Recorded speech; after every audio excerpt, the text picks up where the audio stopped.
What is going on, everybody? What is going on, The Catch fam? My name is John Dawson, and in today's video we are hopping right into another 2022 fantasy football mock draft. In today's video we are drafting through the ESPN platform. We are drafting in a 10-man league at the 8th overall selection. This is a PPR scoring format for today's video. If you do enjoy today's content, be sure to hit that like button down below, hit that subscribe button. If you are new to the channel, we put out free daily fantasy football content, and at the moment we are running a free subscriber mock draft almost every single night here at The Catch. We would love to have you in a future mock draft. Be sure to join our Discord down below. It's completely free to do so, and that'll get you the best updates on when we are drafting. And of course, feel free to drop any comments, questions, concerns pertaining to the 2022 fantasy football season down below. If you guys have any mock draft requests, please feel free to drop those down below, whether it's an 8-man, 12-man, 14-man, PPR, standard, half PPR, whatever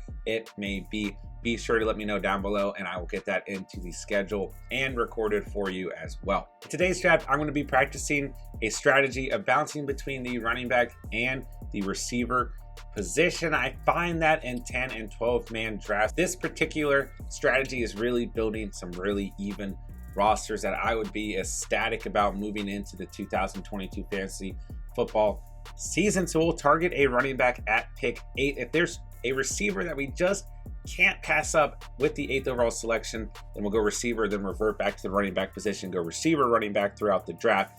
But I'm going to assume there's going to be a running back of good value at 1.8.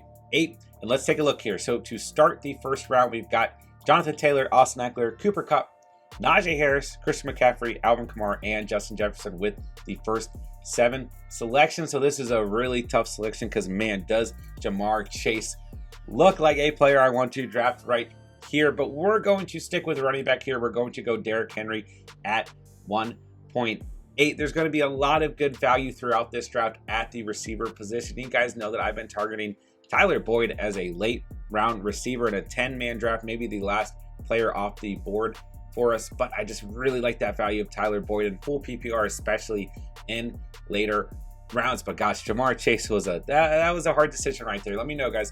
Would you rather start your draft with an RB1 like Derrick Henry or a wide receiver 1 like Jamar Chase? So we're going to finish out the second round in just a couple seconds here. We're going to try and target a receiver with that 13th overall selection. So taking a look at who's available, I don't think there's any way that Devontae Adams falls out here, but Adams and Diggs obviously are top targets with the 13th overall selection. There goes Adams at 1.10. Then we've got Dalvin Cook off the board to start the second round. We've got one selection here before we pick. I will be ecstatic if Stephon Diggs falls to us, but I'm just not sure that's going to happen. There goes Diggs, man. So Deebo Samuel sitting around here. I mean, I feel like at this point in the offseason, even with all of the questions about is he going to play, where is he going to be, etc., I still can't pass up Deebo at this point, especially in a 10-man draft where there's going to be plenty of depth at the receiver position throughout the draft. I like Tyreek Hill at that same spot quite a bit, but once again, there might be an opportunity to target a Jalen Waddle in the 3rd or 4th round as well. So I'm going to go with Deebo Samuel as my second round selection. Tyreek Hill, Joe Mixon, and DeAndre Swift off the board since that selection. Now with this specific strategy, we do want to keep an eye on the tight end position. And at the moment, Mark Andrews and Travis Kelce are still sitting around. So there does come a point where you can pivot away from bouncing between the running back and the receiving position if the correct tight end falls to you. And I will say in the 3rd round, even in a 10-man draft, that there is no way I am passing up Mark Andrews and or Travis Kelce. So if they fall here at pick 28, we are not selecting a running back. We are going tight end, but there are some really nice running backs still hanging around. Javonte Williams, David Montgomery, Saquon Barkley, Cam Akers, Ezekiel Elliott, Nick Chubb, J.K. Dobbins, Josh Jacobs. There's a lot of good value there. I almost want to try and go tight end. And there goes, okay, so we saw Keenan Allen, Aaron Jones, Leonard Fournette, James Conner gone to finish the second round. Into the 3rd round, right? Cam Akers gone and Travis Kelce. So now the question is, does Mark Andrews get selected before we pick? And he does. Okay, so that's completely fine, right? like I said, if one of those two tight ends fell to us, there's no way we're passing them up. Even in a 10-man draft, they hold just way too much value. But now we're going to pivot back to our original strategy. We're going to go running back at pick 28 and then receiver at pick 33. Then keep an eye on that next tier of tight ends. So Javonte Williams goes at 24. Mike Evans gone at 25. The running back that I've got my eye on at the moment has to be Nick Chubb. I don't mind Montgomery or that nice upside in Saquon Barkley. I don't mind Ezekiel Elliott here as well, but I'm going to try and land my guy Nick Chubb. But I will say CeeDee Lamb sitting around here for some reason at the 26 overall selection, moving into my selection at pick 28 is relatively tempting. I'm not going to lie. Barkley's gone. CeeDee Lamb's gone. Man, that was close. I don't know. All I got to say is if CeeDee had slid out there, there's no way that we're passing him up. So we'll take Nick Chubb at 28. Then we're going to look for a receiver with our 4th round selection. Let's go ahead and take a look at who's available. I like Jalen Waddle right off the bat. I like T. Higgins as well. I'm not crazy about A.J. Brown because I would rather target Devonta Smith in later rounds. So I would say Jalen Waddle's my top target. Then I'd probably move to Michael Pittman or DK Metcalf, but Waddle is available, so I'm going to be completely happy to snag him up in the 4th round. So to finish out that 3rd round, we saw Zeke and T. Higgins gone. Into the 4th round, Montgomery, Breece Hall, Jalen Waddle, and J.K. Dobbins off the board. So just a strong start to this roster overall. 2 running backs we believe in Derrick Henry and Nick Chubb. 2 receivers we believe in, one offering some really nice upside in Deebo Samuel, the other offering that nice consistency in Jalen Waddle. Scary Terry gone at 35.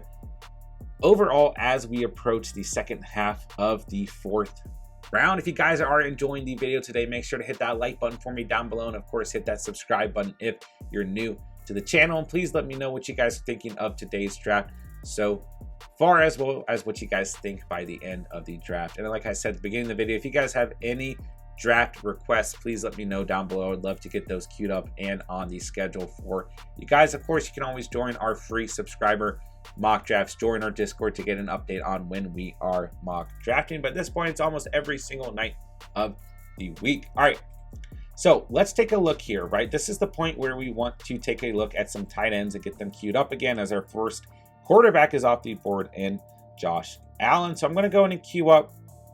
I mean, gosh, they got Dawson Knox just so low. It blows my mind, man. But I'm going to queue up the tight ends I'm a fan of and just kind of keep an eye on kind of, I would say, these 2 or 3 tiers of tight ends, right? Quarterback is the other position we want to keep an eye on. ESPN's got Joe Burrow ranked a little bit lower overall, but I'd like to land a Burrow, Brady, or Hurts, or even a Russell Wilson or Stafford. I think I'm going to hold off of kind of this kind of top tier here, but I would personally consider Hurts and Burrow kind of up in there. It's just going off of ESPN's rankings. I think that we can potentially wait a little bit longer. So we want to keep an eye on tight end. I mean, there's coming a point here in the 5th round where if Kyle Pitts or George Kittle are still sitting there, I don't know if we're going to be able to pass them up. But let's take a look. We're due to draft a running back. I don't know, man. If Josh Jacobs falls out to 48, I don't think I'm going to pass him up. I also like Eli Mitchell coming up, but I do think that tight end is holding a little bit more value at the moment. I think going tight end receiver might be the best method for the 5th and 6th rounds. Looking at receivers, DK Metcalf, Mike Williams, Michael Pittman, Deontay Johnson are top targets. I like Brandon Cooks quite a bit, like Hollywood Brown. We'll see what happens here. So already, some of those names I just mentioned getting selected. DJ Moore gone, Chris Godwin gone to end the 4th. Into the 5th, we got Patty Mahomes, Josh Jacobs, and Michael Pittman all off of the board. So we'll just kind of take a step back, sort of name some players who held way too much value to even be in consideration when we are selecting. So we'll just take a step back here, see what happens. Darren Waller goes, Deontay Johnson goes.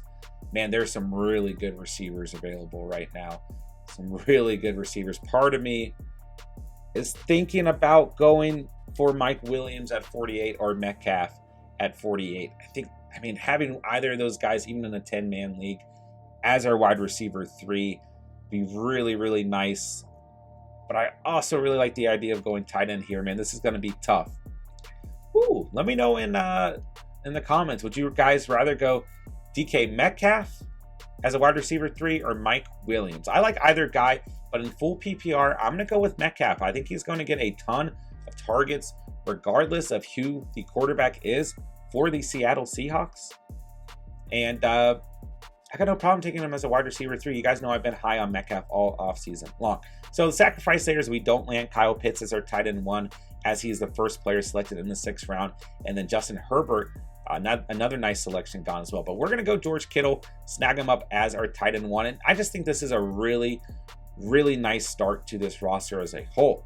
Derrick Henry, Nick Chubb, Deebo Samuel, Jalen Waddle, George Kittle, and DK Metcalf. Moving into the 7th round, we're going to start targeting some more quarterbacks. So I'm going to keep an eye on Dawson Knox and Hunter Henry, just because they're ranked so low. I do think that there's going to be a strong opportunity to land either of those guys. And as we approach the 7th, 8th, 9th, and 10th round, we need to keep an eye at the quarterback position. We haven't seen too many quarterbacks selected so far. Still got Lamar Jackson, Kyler Murray, and Prescott hanging around. And I do think that Hurts or Burrow, you could argue even Brady, Wilson, or Stafford could get selected around the same time. So we just want to keep an eye at the quarterback positions, same as we did at the tight end position. Want to make sure we're landing a tight end 1 and a QB 1 that we're comfortable with as we continue to progress, switching between the running back and the receiver position throughout tonight's draft. All right, so let's go ahead and take a look at the running back position. It's definitely starting to thin out, but there's a lot of running backs that I would take a chance on. A.J. Dillon, a guy that I love, that I'm willing to reach for. I like Tony Pollard as well. Rashad Penny, Melvin Gordon. Those are guys at their current ADP, especially going off of ESPN's rankings. I have no problem whatsoever targeting. I like Dameon Pierce as a late round selection, and I like Tyler Algier. But even Patterson, Devin Singletary, Kareem Hunt, Michael Carter, James Robinson, I think are worth targeting as well. But I like these couple guys I've got queued up, so we'll keep them there. Looking at receiver, I like Hunter Renfrow quite a bit. I like Gabe Davis. I would take a chance on Sutton and Michael Thomas. I like Drake London. Comes a point where you can't pass up Tyler Lockett. I mean, there's going to be an argument for any of these receivers. It is just consistently the deepest position in fantasy football. Let's take a look here. To finish out the 6, we saw Cooper, Schultz, Mooney, Harris, Hollywood Brown, Jerry Jeudy, and Eli Mitchell gone. Would have loved to be able to land Eli Mitchell at 68, but that may have been a stretch. All right, Devonta Smith gone, a receiver that I love to personally target, so that is kind of a bummer. Lamar Jackson's gone, Tom Brady's gone, so 2 quarterbacks gone. Miles Sanders and Courtland Sutton off the board as well.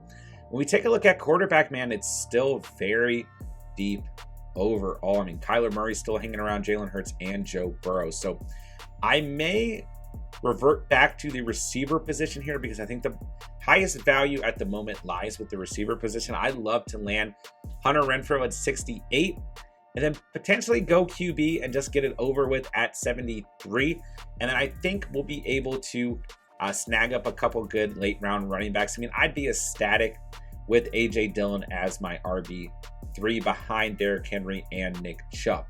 So let's go ahead. Let's get Hunter Renfrow. I mean, I think this is a really nice receiving room. And don't forget, this is a full PPR format. So Renfrow offers a ton of value in that format. But Deebo Samuel, Jalen Waddle, DK Metcalf, and Hunter Renfrow, I love that start to the receiving room. So plenty of quarterbacks available. I'm going to go Jalen Hurts, and hey, I might try and target Joe Burrow in this same draft, even if I have to sacrifice another skill position guy. But just the combination of Hurts and Burrow would just be absolutely ridiculous. And at worst, right, even if you feel like it's a headache choosing between those two guys on a weekly basis, you at least have some trade value throughout the season as well. You get that nice rushing upside in Hurts, and then that incredible passing upside in Joe Burrow. So 2 very different quarterbacks who are both very valuable in their own ways from a fantasy football perspective. So here in the 8th round, Kyler Murray gone, Tyler Lockett, Jalen Hurts, Dak Prescott, Gabe Davis, Drake London, and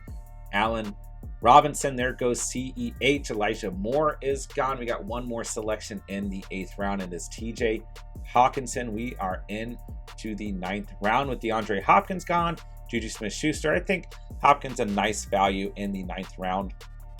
He was a receiver I was thinking about targeting as well, but we need to add some depth at the running back position as Russell Wilson is selected. We'll see what happens here, man. I mean, Burrow is really someone I'm taking a look at here, but we could land 2 nice running backs here with Dillon or Rashad Penny or Melvin Gordon, but I just think getting a nice upside pick at 93 might do us best. I don't know if Burrow is going to survive into the 11th round. Let's take a look here at receiver. Ooh, it's tough, man. It's tough. I don't think Burrow's going to last, but I just don't necessarily think that we have to take him. So I'm going to take Adam Thielen here. I know we're getting a little bit away from the what I call that bounce back strategy of going running back and receiver, but I think it's fine to go ahead and take Thielen. I think he's a little bit higher rated, so I'm going to take Dylan here next, and then we've still taken a receiver and a running back in the last two selections. So we'll look to finish out this roster, another receiver, another running back, and potentially a tight end or a QB, and we'll just kind of go from there. But I think this is a really nice start to this team. We do want some more depth at the running back position, but overall the receiver room looks really good, man. I mean, Deebo Samuel, Jalen Waddle, DK Metcalf, Hunter Renfrow, Adam Thielen. I know that Henry and Chubb don't offer a lot of PPR upside, but I'm fine with them. I do think when we selected them, they were the best available running backs. Dylan does offer a little bit of PPR upside, not a tremendous amount, not as much as Aaron Jones, but overall, you look at his receiving numbers last year, they were not that bad. So I like Dylan as an RB3. I will say we want to look for some PPR type upside at the running back position here in the 11th round and potentially in the 12th round as well. I mean, Naheem Hines hanging around, JD McKissick hanging around as well. I like Dameon Pierce as a late round guy. We'll see what happens. The other player I like taking a chance on in full PPR at this point at the running back position would be James Cook. Could definitely have a nice role within that offense at the position. So we'll just kind of keep an eye looking at receivers available. I mean, I like Bobby Trees in PPR. I like Tyler Boyd as a late round selection, as we discussed earlier. And I like Tim Patrick, but you do see the receiver position starting to dry out a little bit quicker because this is a full PPR format. So we'll kind of sit back and see what happens. Plenty of talent going here. Quarterback has absolutely dried up as a whole. Rashad Penny's interesting here, man. It's tough. It's tough. I think I'm going to go double running back just because we did kind of select those two receivers in a row. I'm going to take a chance on Rashad Penny. PPR upside or none. I do think he at least has the potential to be an RB1 within that system. And then I'm going to take a chance on James Cook here, just try and get some PPR upside. I like Melvin Gordon as well here. I like Dameon Pierce, and then I like Tyler Algier as well. So what I'd like to do is either finish this out with another tight end or running back. I'm fine with just Jalen Hurts at QB, and I think adding, just with Kittle dealing with some injuries last season, adding another tight end like a Dawson Knox or a Hunter Henry would go a long ways. And then I just think we need more depth at running back. I mean, it's possible, right? Going Tyler Boyd or Tim Patrick is also an option. So I think we've got everyone queued up that I'd like, right? Dawson Knox, Hunter Henry, Melvin Gordon, Dameon Pierce, Tyler Boyd, Tim Patrick, and Tyler Algier. I think that'll finish out these final two roster spots. So taking a quick look at the team for today's draft so far. Jalen Hurts at quarterback, George Kittle at tight end. Looking at running backs, Derrick Henry, Nick Chubb. Like I said, not the most PPR upside there, but I do feel like they were the best available running backs when we drafted them. A.J. Dillon as an RB3, still landed Rashad Penny and Cook as well, which I think are some nice later round values at the running back position, regardless of scoring format. But I do think that Cook offers some nice potential PPR upside. I think the receiver room, which is probably going to be your most important position, obviously, in full PPR, I think we smashed the receiver room tonight. Deebo Samuel, Jalen Waddle, DK Metcalf, Hunter Renfrow, and Adam Thielen. I really like that receiving room overall. All right, so we missed out on Dawson Knox and Hunter Henry. What a bummer. All right, so let's take a look here, man. I think the best available player, regardless of position right now, is Tyler Boyd. Especially in a PPR scoring format. I'll add Tyler Boyd there all day long. And then we're going to remove Tim Patrick, and then we're just going to take a chance on either Dameon Pierce or Tyler Algier. JD McKissick sitting here and Naheem Hines are also some nice options in full PPR. I'd rather take a chance on a guy who has potential to be a true RB1. And I think that Pierce and Algier both have that opportunity. But don't get me wrong, Hines and McKissick had that nice PPR upside, even with both of those backfields getting a little bit more crowded in the offseason, especially Washington's. I'm going to take Tyler Algier here to end the draft, and then we're going to select a kicker and defense to finish things out. If you guys did enjoy the video today, be sure to hit that like button down below. Let me know if you guys have any draft requests as well. Let me know what you guys thought of today's draft as a whole, and be sure to subscribe if you are new to the channel. And like I've stated earlier in the video, if you guys want to join one of our future subscriber mock drafts, be sure to join our Discord down below. Is completely free to do so. That'll get you the best updates on when we are doing our subscriber mock drafts. Appreciate you guys so much today, man. Appreciate you guys drafting with me, and we'll kind of finish things out with a kicker and defense. So kind of just did an overview of the team. We got Hurts at quarterback, just Kittle, just one tight end. We didn't land on a late round tight end that we were confident in, but that's okay.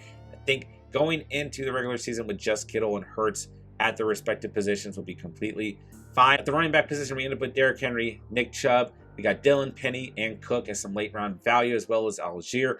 Receiver, I think we just absolutely knocked out of the park. Deebo Samuel, Jalen Waddle, DK Metcalf, Hunter Renfrow, and Adam Thielen, as well as Tyler Boyd. I think we got really good value at the receiver position throughout the draft. All right, let's take a look at kicker and defense. I don't think it's going to make a big difference where we go first, but we'll go ahead and take Matt Gay off the board. And then I'm going to try and target the Patriots defense to end today's mock draft. All right, Patriots defense it is, and that is another 2022 fantasy football mock draft in the books. This was a 10-man PPR scoring format with the 8th overall selection. Like I said, guys, be sure to hit that like button on the way out. Subscribe if you are new to the channel. We put out free daily fantasy football content, and be sure to join one of our future subscriber mock drafts as well. Check out all of our links down below. Follow us on Instagram. Check out everything we've got going on. Is going to be a phenomenal season here at The Catch for The Catch family. We would love to help you dominate your fantasy football leagues. With that, I'll say thank you guys so much for watching and or listening, and remember, you saw it here at The Catch.